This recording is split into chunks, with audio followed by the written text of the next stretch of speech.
Hello Infiniteers, I am back in my factory toy box, and today I am going to finish this toy box. Now, I don't have a specific toy to talk about today, because all of the toys that I'm going to use in this episode have already been covered in this series. So what I thought I would do instead is talk about level design while I'm finishing up my toy box. Before I retired, I was a software engineer and an indie game developer, and I learned a lot about how to design a fun and engaging video game level. So I thought I would present some guidelines and tips based on my experience that may help you design your own toy box levels. And before I do that, we had put down this Wakanda mining drone last time, and I had hooked him up to a pair of buttons over here, but I think I want to keep this guy. And I want him to be moving around, so I need to delete these buttons. Being careful not to delete my tower. And instead, I want to hook him up to the level starter. So let me do that before we get started. I used the buttons last time in order to demo the Wakanda mining probe, or drone. But I kind of like having him moving around here. So we're going to have the level starter activate the animation for this guy. And we'll also have the level starter start him moving along the path.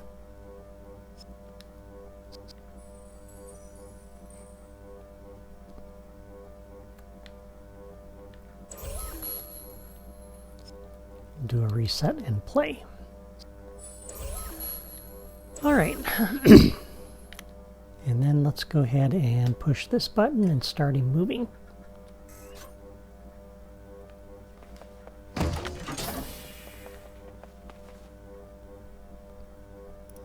And there he comes. So I like that. All right. Now, the first tip that I think I would give you in designing a toy box level is to know your limits. Don't design something so big and so grandiose that it won't fit in a toy box. Toy box memory is limited, so be realistic about what you can and can't do.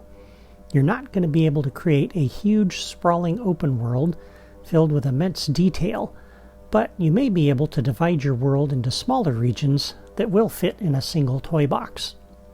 There are also limitations on the number of townspeople and enemies you can have, how fast vehicles can go, what kind of building pieces are available, and so on, and these may limit what you can do too.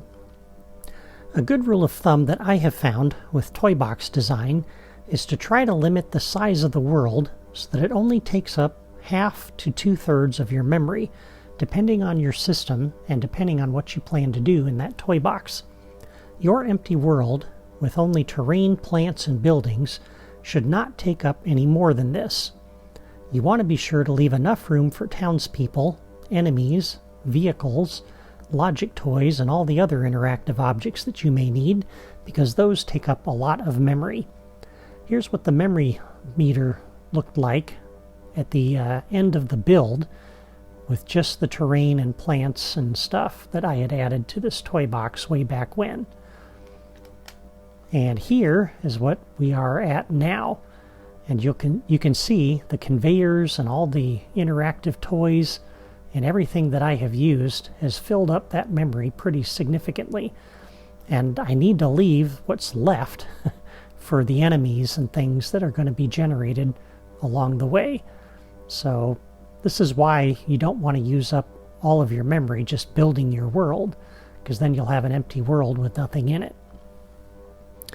If you can't limit your world to that guideline, a half to 2/3 of your memory, then you should make it smaller or break it up into separate areas that you can put in separate toy boxes.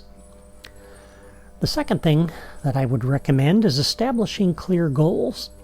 The last thing you want to do is drop the player into your world without giving them any idea of what they're supposed to do, so you need to give them a clear goal. There's a number of ways you can do this.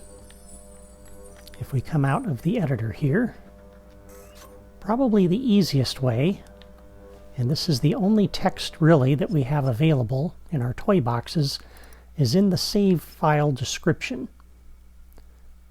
So when we go to save, we have a description field here that you can use to type in the description, and you can put in here what the goal of the toy box is for the player. And that way when they go to load up the toy box, at least they'll have an idea of what they're starting with. And let me back out of that because I'm not going to save right now.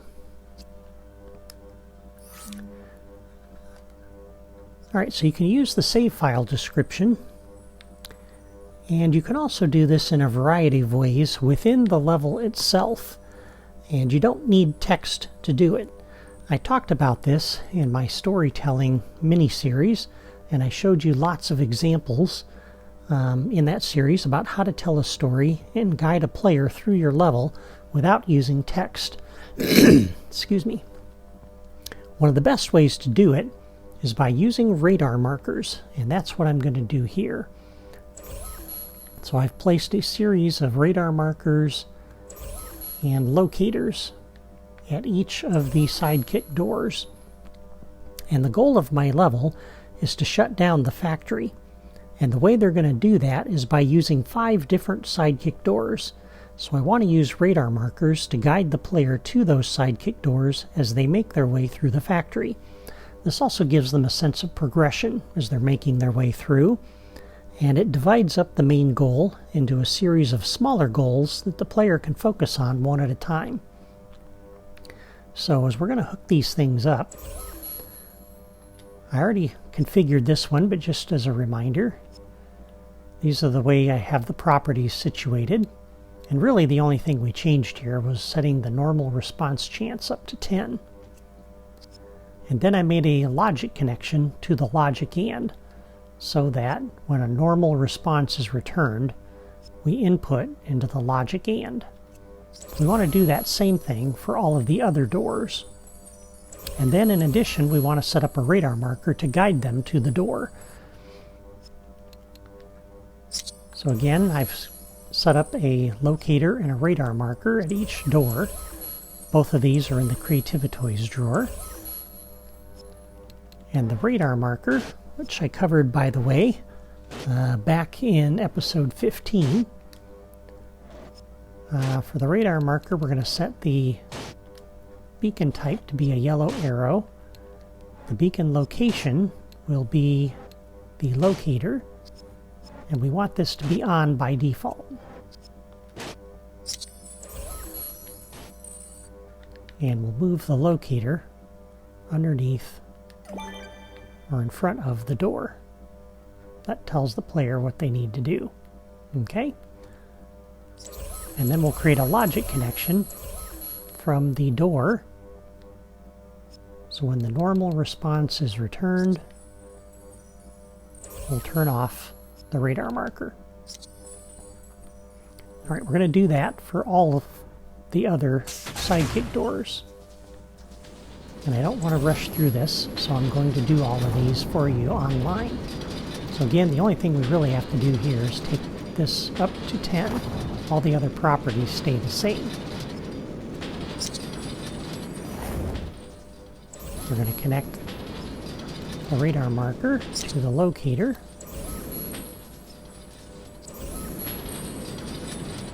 Move the locator in front of the door.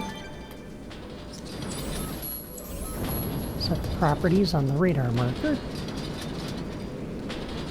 The beacon type will be the yellow arrow. Location is the locator, on by default. And 2 logic connections on the sidekick door. When the normal response is returned, deactivate the radar marker. And on the door, when the normal response is returned, we input into the logic AND. And the logic AND here is keeping track of all of the sidekick doors so we know when they're all done. Alright, the next door was over here. right in the middle of the electrified floor. So we'll attach the radar to the locator, set the properties. And again, I used yellow for the main quests because that's kind of consistent with the playsets.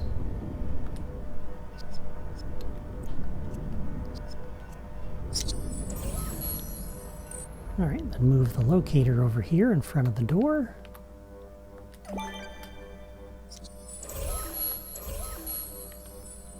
Set the door properties. Take the normal response chance to 10. New logic connection when the normal response is returned. Deactivate the radar marker.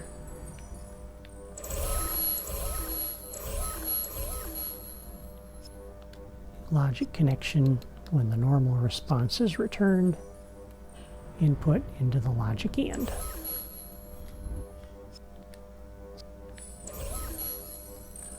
The next one is over here at this little island.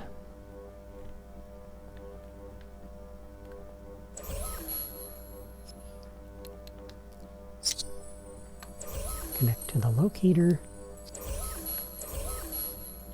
As you can see, this isn't difficult, it just takes a little time.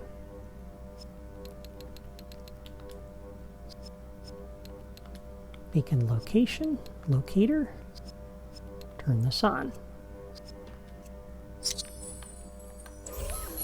We'll move the locator inside the cage here, put it right in front of the door, the sidekick door. On the sidekick door, set the properties. The normal response chance up to 10.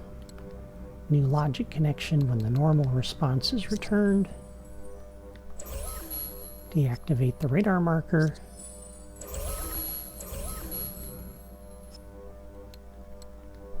New logic connection, normal response returned. Input into the logic AND.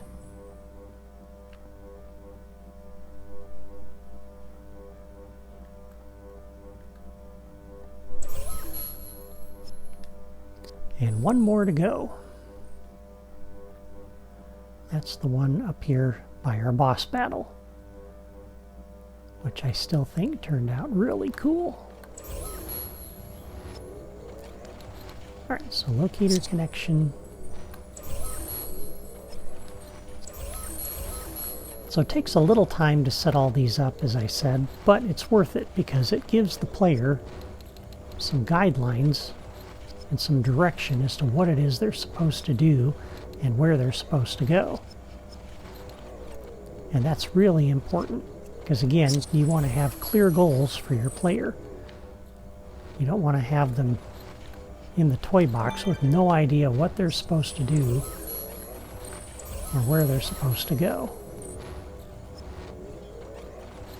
Alright, so on the properties, set the normal response chance to 10.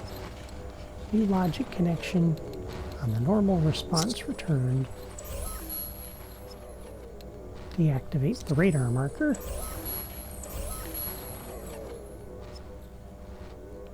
New logic connection when the normal response is returned. Input into the logic AND.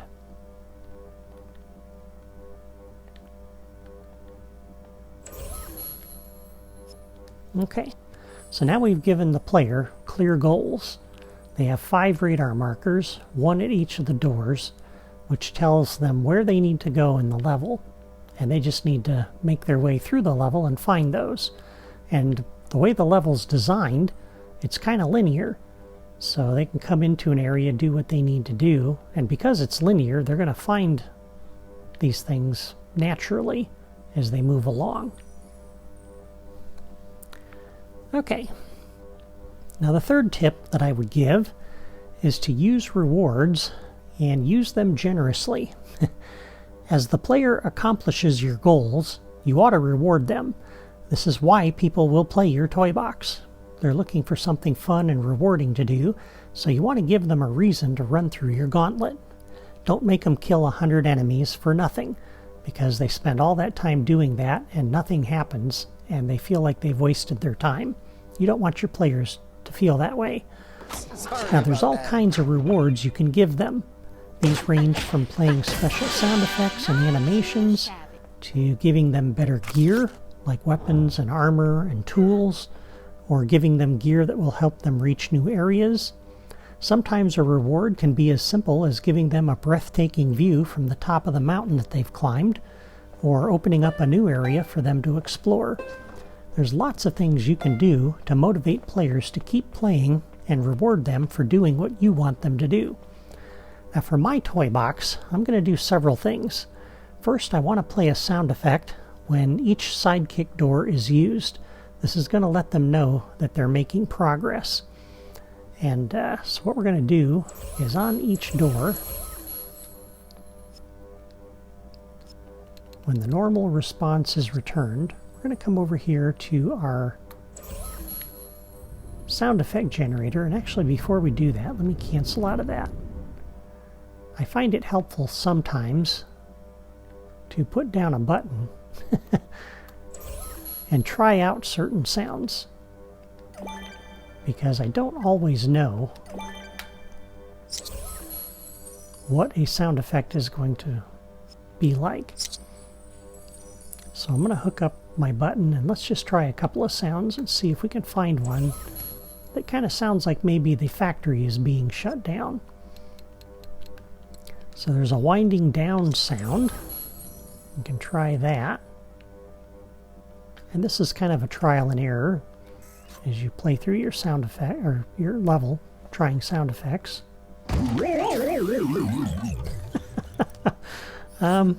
That could work. Not sure that's what I want to use though. Alright, let's try a different one. So on the action button we just hooked up, instead of winding down, let's try something else. I'm just kind of going through deactivation. Let's try that. Just trying to pick sound effects to try that might sound like what we want.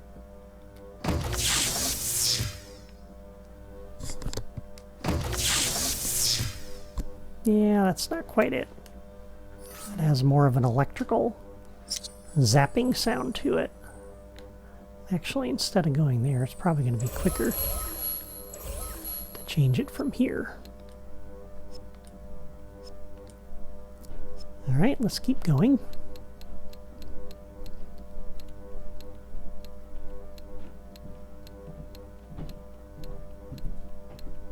And I'm kind of belaboring this. I could have picked one of these out ahead of time, but I'm kind of trying to show you how I design my levels, and hopefully this will give you some ideas of what you need to do in your own toy boxes. Power down, that could be promising.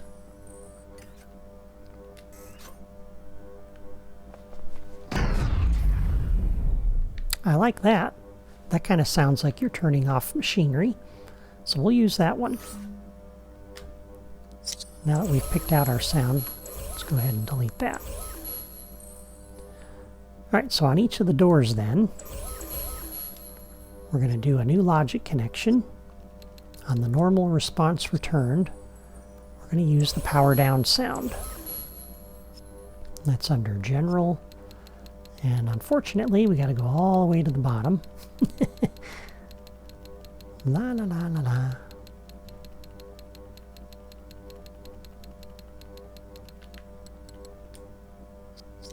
Okay. We're going to do this on each of the different sidekick doors.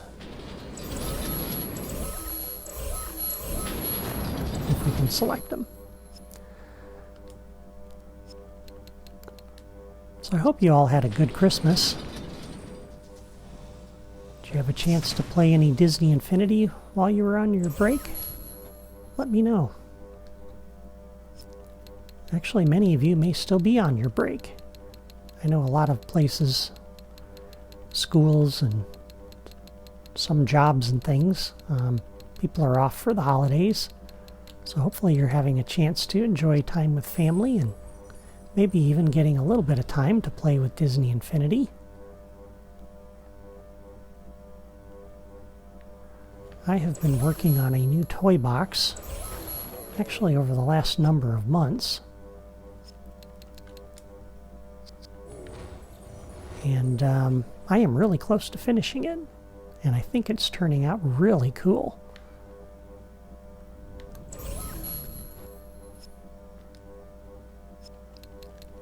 And I'm hoping when I can get more of the archive work done here, especially for the image site, I'm hoping to do that as my next series. And I think you're going to like it.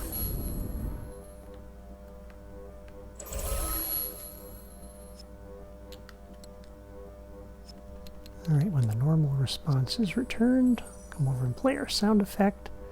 And again, this is the first of the kind of a reward that I'm giving the player. You want them to feel like they've actually done something. So if you just throw the sidekick door in, or the sidekick into the sidekick door, and nothing happens but the radar marker going away, that's not very exciting. But if you play a sound effect, it kind of feels like they're accomplishing something. It gives them some feedback, which is a good thing. Alright, one more.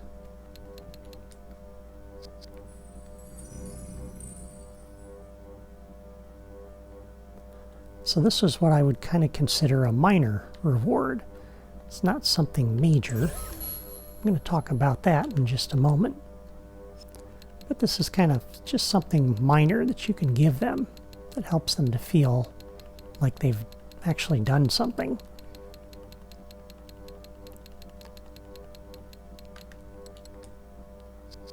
All right. Now, the second kind of reward that I'm going to give my players is something that I can give them along the way so they'll get something new after they conquer an island. So for example, after they finish defeating the enemies here and they figure out how to get to the next island and they actually get here, I want to reward them with something. And so what I'm going to do for that is I'm going to use the object generator. And I'm going to give them something useful, hopefully. And the way we're going to do that, we're going to come over to our level starter. And I covered the object generator way back, I think it was in episode 9. And what I'm going to give them is the Star Command Blaster. I think that can be useful because some characters don't have a good ranged attack, like Sorcerer Mickey, for example. And when you get to the final boss battle, you're really going to want that. And it can help you out also with some of the other battles and things that you're going to be doing. So your first reward will be to get that for characters that may need it.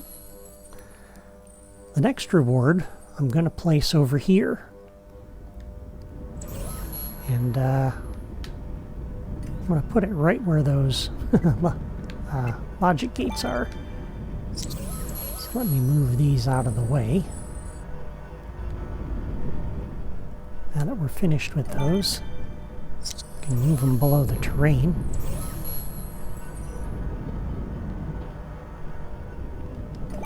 That's true for a lot of these toys.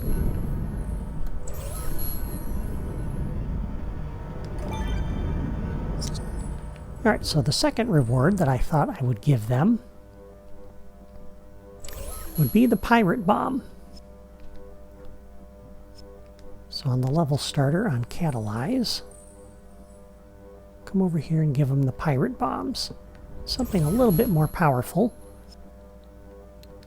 than just the blaster.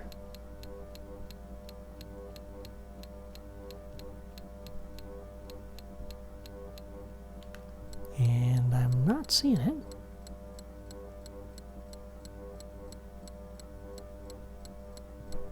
Oh, pirate bombs. It was right at the top of the list.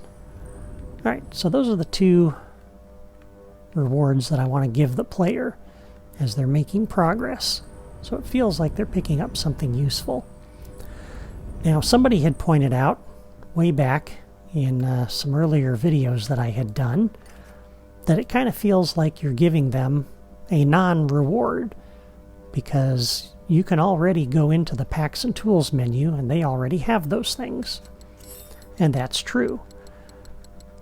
Which is why we're going to use the Packs and Tools Manager, which I covered back in episode 101. And this limits the toys that the player can have. So we're going to set the Packs and Tools that they have available. And basically, we can leave that, but in here, as you may recall, you can add in the things you want them to be able to have right out of the gate. Which for us is nothing. I'm going to leave them the magic wand though, just because I may need it. So on our level starter, we'll do a new logic connection on Catalyze. Go over to the Packs and Tools Manager and activate it.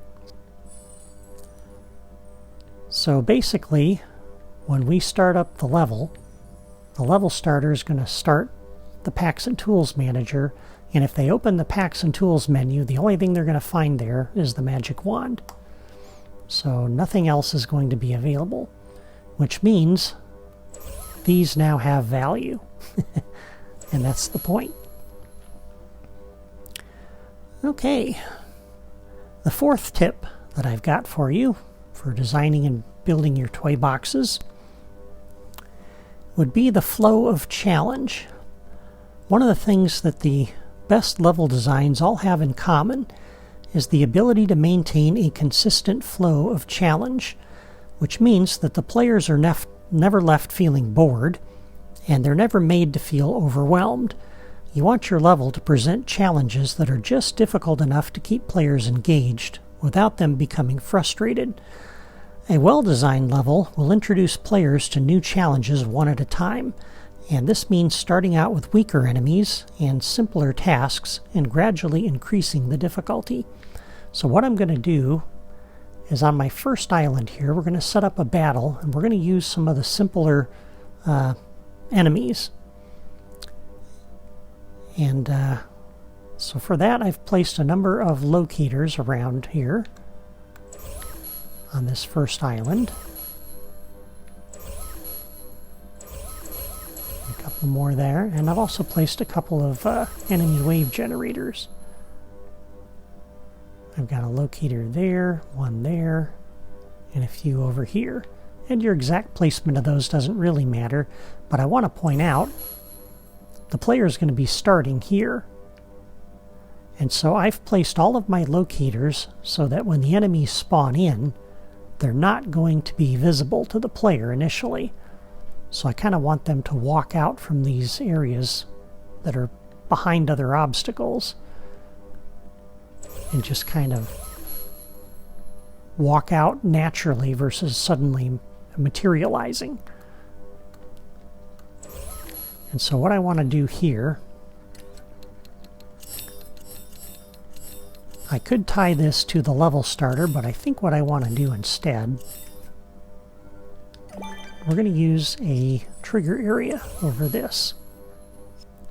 We're going to do a new logic connection when entered by player any, or not entered, exited. Let me cancel out of that. New logic connection when exited by player any. We're going to come over here and generate the waves. We'll set those up in a minute.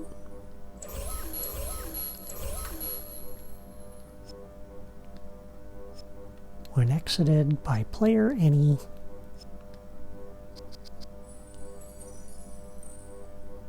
we'll generate this wave as well.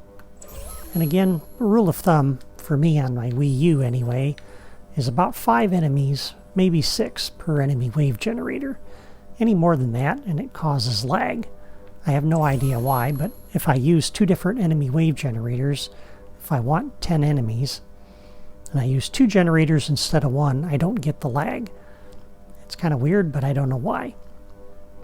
Alright, so the player walks out of here, probably over to the sidekick tool, so they can pick their sidekick, and while they're busy doing that, that's when the enemies will spawn, kind of while they're busy and they don't notice.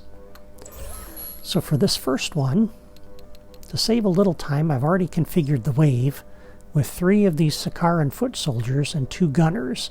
These are the simplest and easiest to beat. And we're going to attach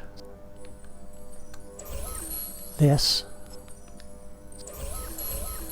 to these locators. And since it's going to put them in order, the first 3 are going to be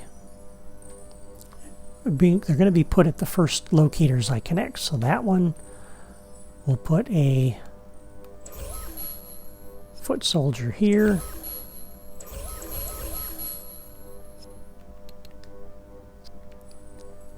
And we'll put a foot soldier here. And then the 2 gunners will go at the next 2 locators that I connect, which will be that one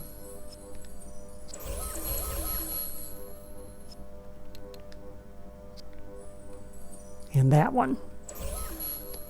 So the order of the locators when you connect them does matter if you care about where the enemies get placed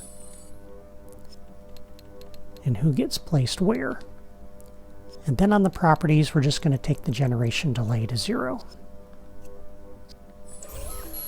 The second wave generator on this first island is configured with 2 foot soldiers and 3 gunners.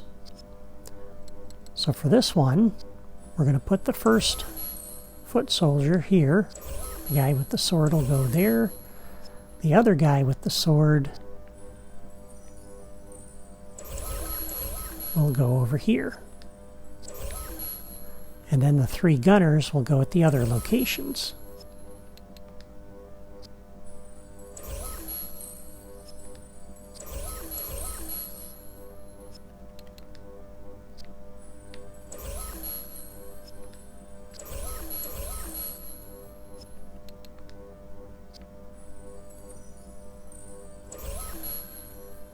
And by spreading the enemies out a little bit, hopefully they're not going to get bombarded by all of them when they get over here. There's going to be some back there that won't see the player right away.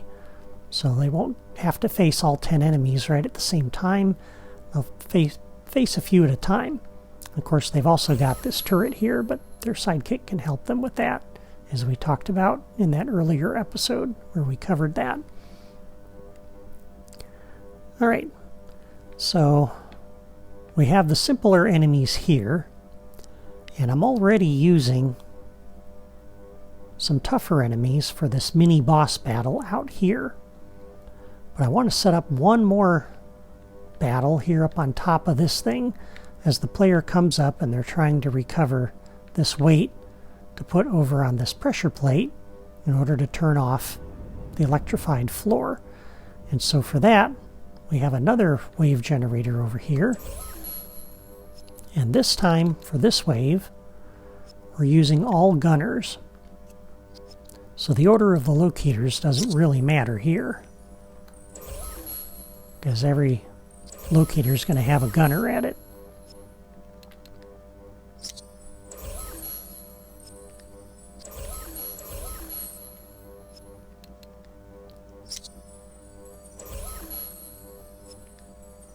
So we're gradually increasing the difficulty.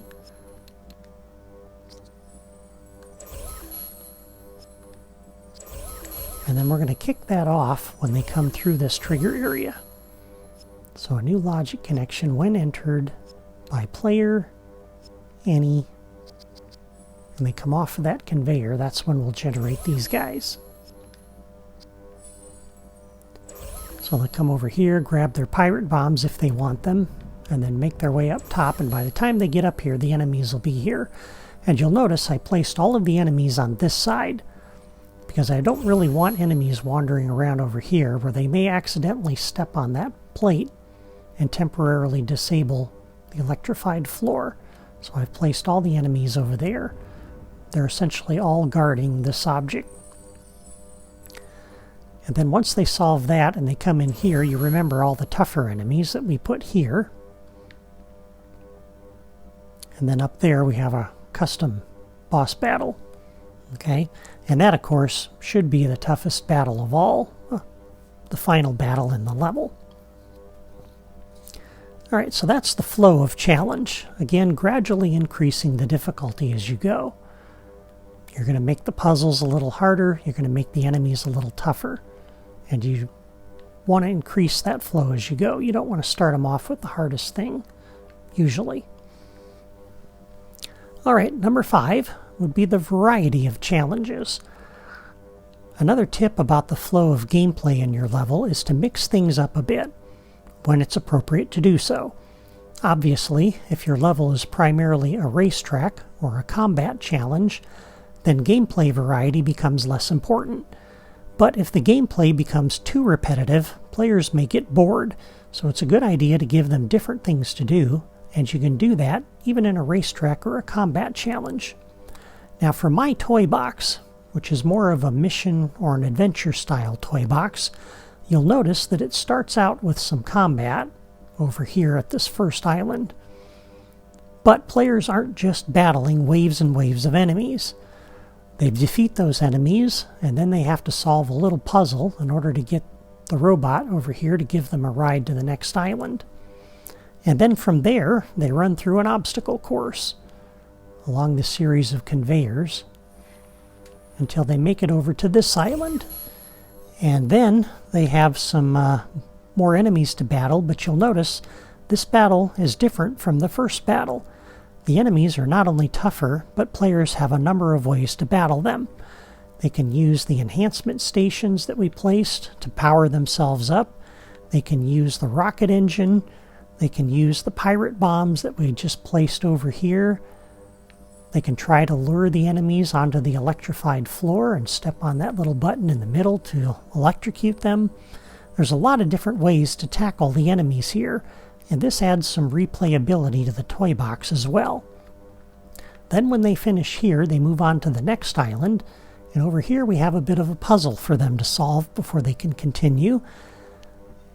And that takes them then to the 5th island and the final boss battle, which again is a very different kind of battle than the first 2 battles. So as the players make their way through my toy box, they always have new challenges and new obstacles to overcome. And that's one of the great things about Disney Infinity, is that it provides so many different kinds of gameplay toys that you can use in your levels. Mixing up the gameplay a bit helps keep your player engaged and gives them a reason to keep going, because there's always something new to see and do. Alright, the final tip that I would give you is to test your level. Play it, and replay it, and replay it, and replay it. You want to start by testing each and every challenge individually as you go, and you notice we kind of did that as we went along. We tried out the conveyor belt and the obstacles that we placed as we did that. We tried out the fan here and how this worked, and we tweaked this and made it work the way we needed it to work. We tried out our boss battle over here to see how that would flow and how well the enhancement stations would work, how this rocket engine would work when we talked about that. And so we tested all of these things individually. And you want to make sure each one feels fun and rewarding and not frustrating or tedious. If they feel that way, then change them. And if you're testing it out and your system starts to get bogged down and the game lags, you want to find the cause of that problem and fix it before you go any further. Maybe you're using too many enemies, or townspeople, or collectibles. Or maybe you have too many animated building pieces, or too many objects moving along paths. If you ignore those problems and keep going, your toy box performance is only going to get worse, and that's going to be frustrating for players. Now, once you're satisfied with all of the individual challenges, then test the entire level to see how it flows. If there's too much combat with no opportunity to take a breather, then change the flow to give the player a break. If you're spending a lot of time running around your toy box and nothing is happening, consider giving them a vehicle or a mount and setting up an obstacle course between point A and point B to give them something to do along the way. You can also spawn some random enemies, or add some little side quests or games, or something for your player to do in between the major points of interest. There's nothing more boring than running through an empty toy box where there's nothing to see and nothing to do. And at this point, that's all the tips that I really have for you, and my toy box is done. So you can go through at this point and move all of your Creativa toys here below the terrain and get them out of the way. Delete the test buttons that you don't need anymore, and then save your toy box and you'll be done. Well, I hope you've enjoyed this series of tutorials and this factory toy box. This has been a lot of fun to build. The series isn't over yet, though. I'm going to take a break for a few weeks, but when I come back, we'll take a look at some more toys that were new to Disney Infinity 3.0 that we never got tutorials for, so I hope you'll look forward to that. Until then, I want to thank you for watching, and I hope these level design tips were helpful for you. If so, please hit the like button and subscribe, and leave a comment before you go to let me know. Well, that's all for me today. Take care.